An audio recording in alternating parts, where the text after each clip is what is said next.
Right. It's an interesting morning, I must say. It's time for the paper review now, and let's get to see what headlines are across the papers in Nigeria.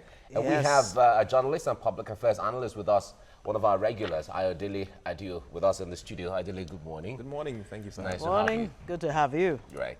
Okay, we begin with a punch. Violence at Akwa Ibom Assembly. Governor foils plots to impeach him as Speaker. Leads PDP youths to dislodge 5 APC lawmakers. Angry youths burn APC supporters' car. And Emmanuel Assembly want CP removed.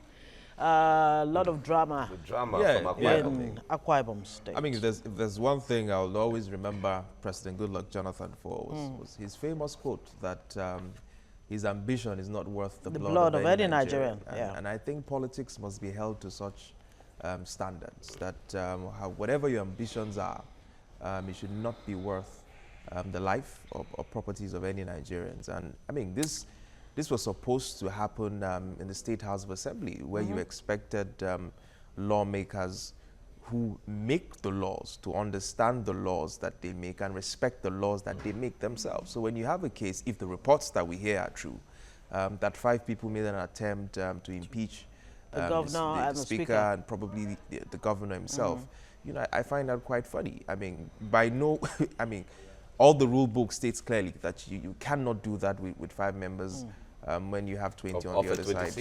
Well, we'll explore the issues even further, you know, when we get into the discussion later. Reps, in the meantime, reps summon Fashola over bridges destroyed by Boko Haram.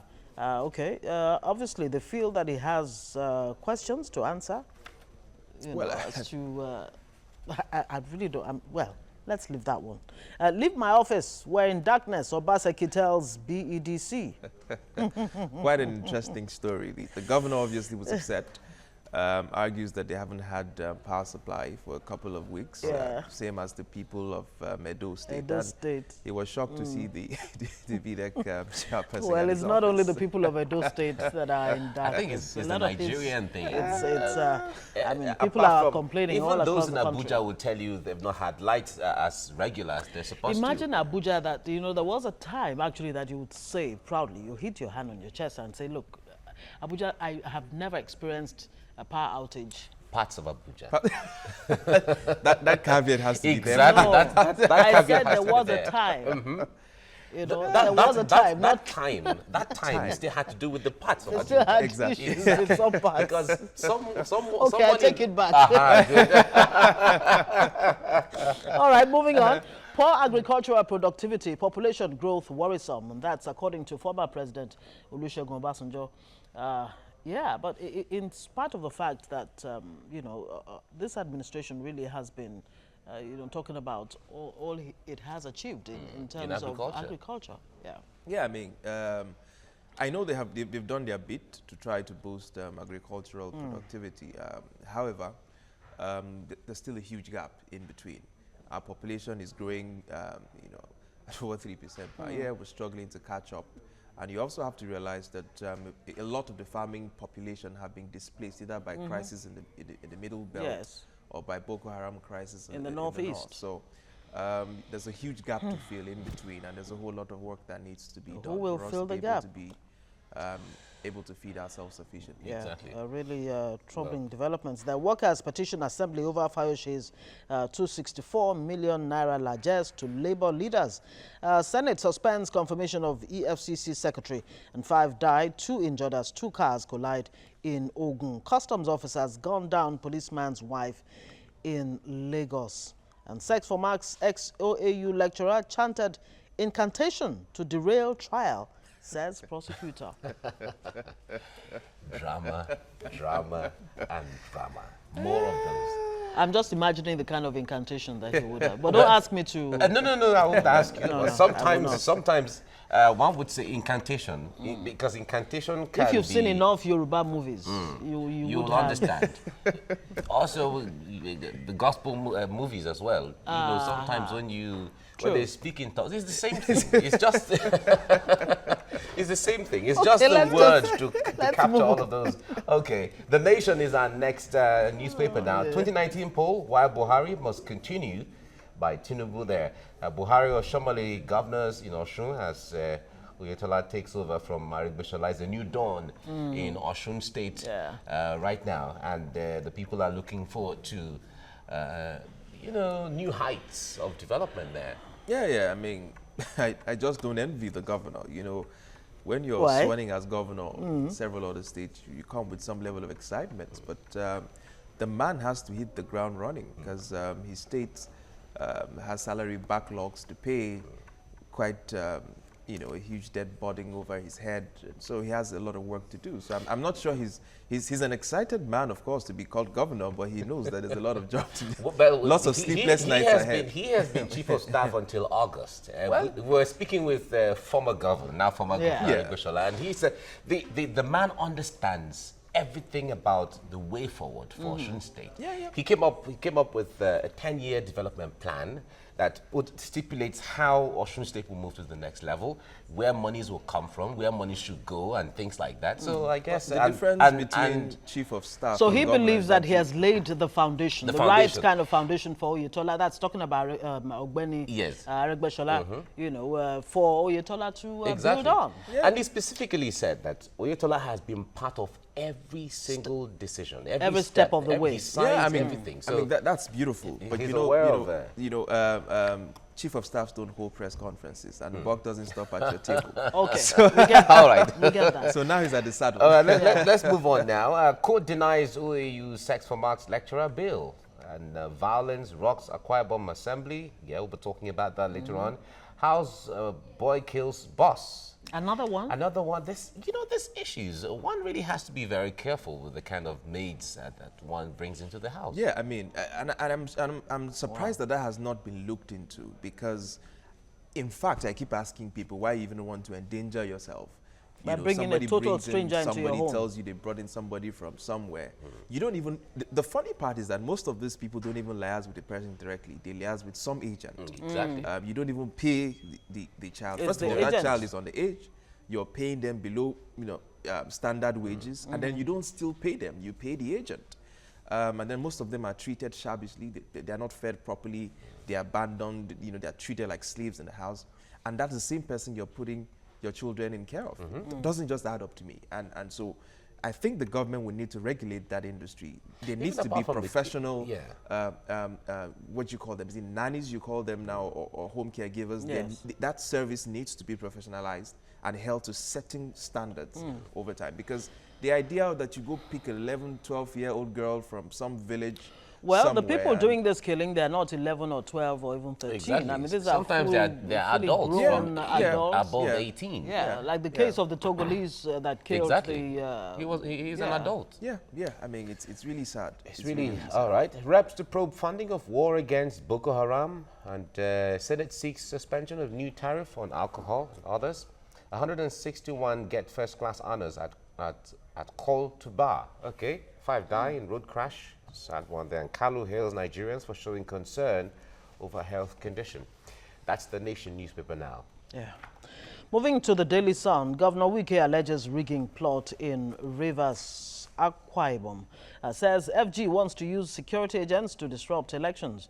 APC calls it infantile allegation. All right, to the headline, the major headline here. As whistleblower policy yields dividends, FG rakes in $53 million, 122,000 pounds, and 527 billion naira. Says money recovered from top individuals, including military officers. That's a shocking figure to recover from the whistleblower policy, and it seems so. Like the whistleblower policy is succeeding. Yeah, quite frankly, it has succeeded to a certain extent, even though.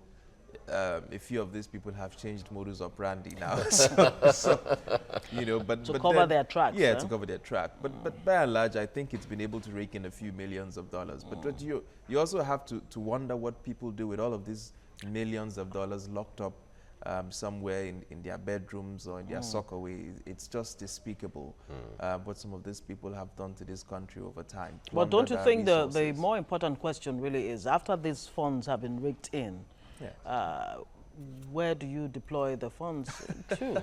But the government has always said that money goes back to the consolidated accounts. And then when but it has Nigerians been have always said, what then? Instead, because when you put it back, plow it back into the account, no one traces it anymore because he has become part of the pool. Yeah. But the point there is when that money recovers, if it comes back, it looks like an extra cash. It looks like profit that is made because it's not part of the budget. It's not part of expenditure, as the case may be. So use the money to do something for Nigerians to pinpoint, to say, this is, tap the money to something. Can somebody tell Nigerians this is what we actually use these funds for? Is it for trader money? Is it for No, the trader money is from what they've told us. It's part of that? It's part of the Abacha loot. Okay. You really can't. Because first of all, you must admit that you have a revenue problem. So all of those monies are not even able to balance the book. If you looked at the Business Day report yesterday, for the first 9 months in 2018, the government has expended total expenditure 3.7 trillion naira, which was, first of all, 27% short of what was budgeted. But here's the scary thing. Of the 3.7 trillion that was expended, 84%, 86.4% was on recurrent expenditure, 12% on statutory funds, and only 5% on capital expenditure. Now, more scary is that the 84% that was spent on recurrent expenditure, 59.1% of that was spent on debt servicing. So you see that you have a real revenue problem. So all of this serious revenue problem. Are not less than a drop in the ocean. Just a drop in the ocean. Kalu thanks all, reaffirms faith in judiciary. Senate stops new tax regime. APC accuses Governor Emmanuel of disrupting assembly sitting. Oshun Oyetola in, Aregbeshola out. Okay. Vanguard newspaper is our next one now. Gunfire as Akwa Ibom assembly crisis escalates. 5 expelled lawmakers take over House, suspend 11. And Governor Emmanuel seeks global intervention, CP suspension. We are doing our job, police insist. Rights group slams Akpabio, rights US PDP reacts. And APC chieftain Ubong Udo reacts as well. Well, a lot of drama from Akwa Ibom. Well, we've talked about this. I wouldn't want us to dwell on that again for now. I worked against release of Ganduje's bribe videos. Kwankwaso is saying that from this report. PDP welcomes pay rise for police, says Southeast governors' fears will be addressed. Okay. Well, the police seem to be in for, better days. I mean, it's a step in the right direction because we've always shouted to the roof that the police deserve a better welfare package. I mean, every Nigerian worker deserves a better welfare package, and so I'm yet to see the numbers. Exactly. I hope it's not just a nominal increase. After all, an increase is an increase. Exactly. I just hope it's not a nominal increase where it doesn't really affect the living standards of this policeman. I hope that something tangible, which would affect something substantial. Because if you say a police officer, maybe a police officer at the lower cadre takes about 45,000 naira home, and then you're adding 5,000 on top of it to make it 50,000. It doesn't really mean anything. Yeah, doesn't really. Mesele killings, reps resolve to probe security funds. And sex for marks, court denies ex-OAU professor bail. And Kalu thanks Nigerians, affirms faith in judiciary. All right, we've seen that. Oyetola sworn in as Osun governor. We've recovered 540 billion naira through whistleblower policy. Lai Mohammed is saying that. And Africa Women Championship, Super Falcons in final, qualifiers for World Cup. That's interesting. And they'll be facing South Africa again.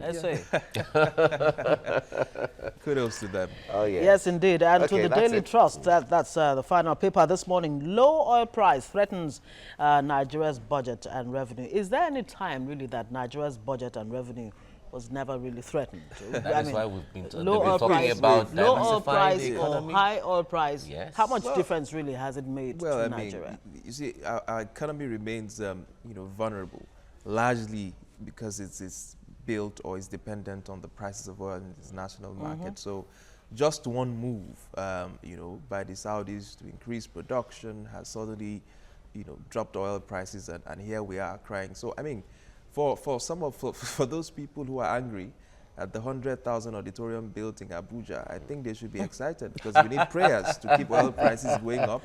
And we have a good place to pray. And we have a good place to pray. Oh, because my. That's Well, a lot are saying, well, isn't that ironical? Because when you're talking about poverty in the land and all of that, there's churches are springing up. You and need so to on. pray to keep your oil prices up because that seems to be the only hope. Is it prayer we need right now? Strategies and policies. But it's okay. Well, It's federal government says no cause for alarm. Yeah. And experts are giving ideas as to what government needs to do, of course, to make Nigeria less vulnerable. Now, there's a bold picture here. EFCC actually swooped in on an automobile shop in Lagos yesterday where 29 exotic cars were impounded. The commission alleged that the shop operators were a syndicate of organized internet fraudsters. Okay. Lovely cars, I must say. Yeah, I can see them. Yeah, of course. Can you see them? Of course. Lovely cars. But it's interesting. These are indicators to tell you that when EFCC is really ready to work, they have what it takes to work. Because to bust a case like this, you need high intelligence, financial intelligence, all sorts of intelligence. Listen, as And long you would as expect that it would have taken a lot of, a long time. Exactly. Oh, yes. For them to, process. As for them to come long up as with we're this, for them to know. able to guarantee some independence for some of these institutions, fund them appropriately, and ensure that there is capacity building, I'm sure that they will deliver the results that we want. Anyway, not anyway, definitely not anyway. Boko Haram, Buhari visits Maiduguri today, cancels Daura trip. This should give the soldiers the battlefront some level of morale. Boost their morale somewhat. Yeah, sure. Yeah. I mean, it's expected that he visits the troops, and that will do a lot of confidence boosting for them. I hope he does that, and hopefully it will energize, the young men who are putting their lives down for our country. On the line. Right. Because if you watch the video that was sent out by the SOS video, if you listen to them, and it's really frustrating. You can feel their pain. That's why sometimes when I see people trying to bring the roof down for the $1 billion that was drawn to prosecute this war, they assume that $1 billion is such a huge amount of money to prosecute the war. Looking at it from an individual point of view.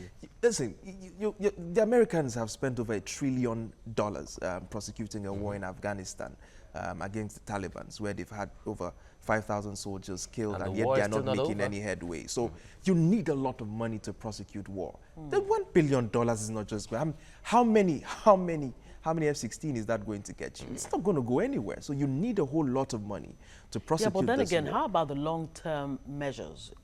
Looking at it from the angle of even the arms that we, every year we budget for to purchase or procure arms from the US, from Israel and other countries. Yeah. How about looking inwards? Yeah, I mean, that's the long-term approach. Yeah. Because when are we going to start thinking about that long-term approach? Yeah, I mean, you would have to fix your education. You would have to fix a whole lot of things. Of your industrialization policy and all even of that when before it you're comes able to to manufacturing weapons, we have to look into that aspect of things, because the president at the time said that he was going to, in fact, he had given the go-ahead for local production of some weapons. Yeah, what has happened to that idea? You need a certain level of skill and competence. We have capacity. it. Nigeria Didn't we display that level of skill? Nigeria has gone through a civil war, and there are tales Nigeria of... has it more than enough. I mean... Well, but when soldiers are saying that what they give to us are weapons manufactured in 1972, that's very painful. I saw some that of them thing, were bought since Shagari era in 1980s. And I was in real pain. And I think that we need to step up our funding. I keep saying this every time I'm here. It looks like we live in two countries. The people in the Northeast are in another country, and we here are in another country that, we are fine. We don't really realize that there's a war going on in the Northeast. And you need to mobilize your countrymen, but those who are not soldiers, who are in the media, who are everywhere to support the troops. I mean, people who will voluntarily, I can tell you, if to defend their own country, contribute to a funding project. Willingly to empower the military. Exactly. Absolutely. But nobody is bringing in. Okay. Ayodele Adio, thank you so much for joining us this morning. Thank you. Always